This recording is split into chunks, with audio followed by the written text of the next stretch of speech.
মোহনপুর নামে ছোট্ট সুন্দর একটা গ্রাম।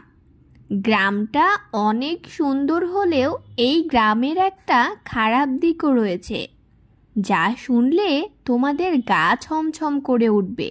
আজকে সেই গল্পই বলবো। গ্রামের মাঠ বরাবর একটা বিশাল বড় তাল গাছ রয়েছে, আর সেই তাল গাছে ছিল অনেক বছর পুরনো এক পেতনি। গ্রামের মানুষগুলো মাঠে কাজ সেরে যদি কোনো দিন সন্ধ্যা হতো বা একটু রাত হয়ে যেত বাড়ি ফিরতে, সেই পেতনি অপেক্ষায় থাকতো আর তাদের ঘাড় মোটকে খেয়ে ফেলতো। একদিন দুই কৃষক মাঠে কাজ করে বাড়ি ফিরছিল, আর বাড়ি ফিরতে ফিরতেই পথের মধ্যে তাদের সন্ধ্যা নেমে গেল। একটু দূরেই সেই ভয়ঙ্কর তাল গাছটা।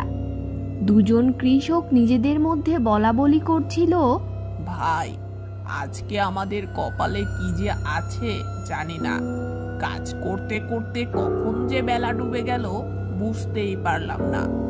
ওই তাল গাছটার নিচ দিয়েই তো যেতে হবে। আমার হাত পা কাঁপছে, বুকের ভেতর ধুকপুক করছে, গা ছমছম করছে। জানি না আজ কপালে কি আছে।